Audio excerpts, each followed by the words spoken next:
அதிமுக தலைமை அலுவலகமான எம்ஜிஆர் மாளிகையில் தேசிய ஜனநாயக கட்சி கூட்டணியினுடைய தலைவர்கள் அங்கு ஒருங்கிணைந்திருக்கிறார்கள்.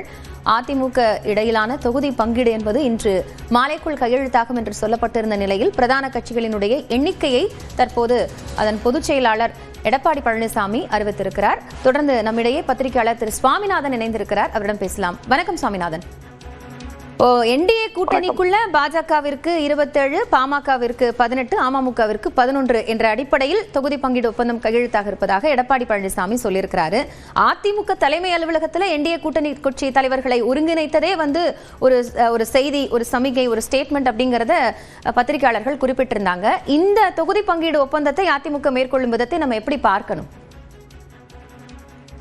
முக்கியமாக 2 இடங்கள். ஒன்று, தொடர்ந்து டெல்லியை நோக்கி சென்று கொண்டிருக்கிறார்கள் என்கிற எதிர்மறை விமர்சனம் கடந்த சில தினங்களாக திராவிட முன்னேற்ற கழக தரப்பிலிருந்து வைக்கப்பட்டது.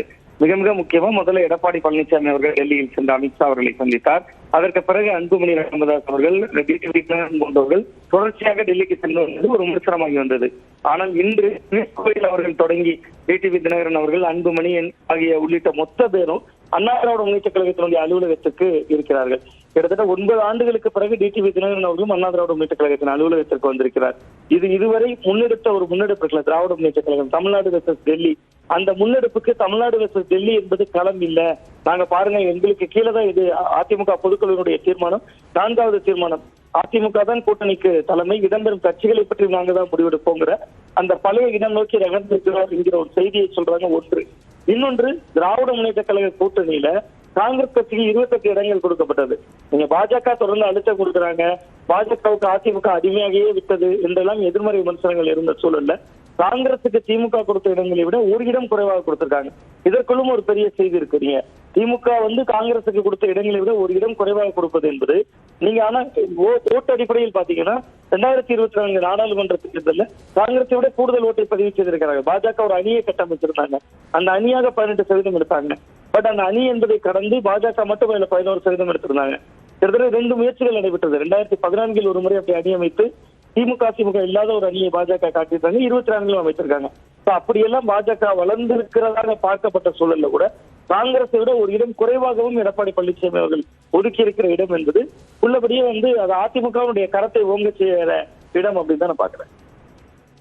இப்போ அதிமுக தனித்து இருக்கக்கூடிய இந்த தொகுதி பங்கீடு ஒப்பந்தத்துல இதுவரை ஒதுக்கி இருக்கக்கூடிய நம்பர்ஸை தவிர்த்து நம்ம பார்த்தோம்னா மீதி ஒரு 178 வருது. இப்ப அதிமுக இரட்டை இலைக்கான அந்த எண்ணிக்கையாக எவ்வளவு தூரம் போக வாய்ப்பு இருக்கு சுவாமிநாதன்? இரட்டை இலையை பொறுத்தவரையிலும் ஒரு 168 முதல் 169 அதற்குள்ளாக தான் இருக்கணும் நினைக்கிறேன்.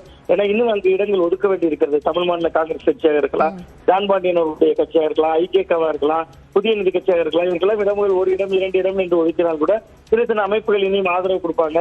அப்படியெல்லாம் சேர்த்து போகிற பொழுது ஒரு 168 இடங்கள் வாய்ப்பு கிடைக்கும் நினைக்கிறேன். ஆனா அந்த சிறிய கட்சிகள் தாமரையில் போட்டியிட போகிறார்களா அல்லது இரட்டை இலையில் போட்டியிட போகிறார்களா என்கிற ஒரு சந்தேகம் இருக்காது. இன்னைக்கு தெளிவுபடுத்துவார்கள் என்று நினைக்கிறேன். ஏன்னா பாஜக 27 இடங்களுக்கு சம்மதித்திருப்பதால் அந்த சந்தேகம் வருகிறது. ஒருவேளை பாஜக கூடுதல் இடங்களை பெற்றிருந்தால் இரட்டை இலையில தான் மற்ற கட்சிகள், சின்ன கட்சிகள் போட்டியிடுவாங்கன்னு நம்ம நினைக்கலாம். பட் இங்க பாஜக போட்டியிடுகிற இடங்கள் என்பது 5 ஆண்டு காலத்துல வெறும் 7 தொகுதிகளாகத்தான் கூடி இருக்கிறது. ஒருவேளை சிறிய கட்சிக்கு தாமரை சின்னத்தில் போட்டியிட வேண்டும் என்கிற அழுத்தம் ஏதாவது கொடுக்கப்படுகிறதா என்பதை பொறுத்துதான் போட்டியிடக்கூடிய இடங்கள் கூடுமா குறையுமாங்கிற முடிவுக்கு வர முடியும் அப்படின்னு.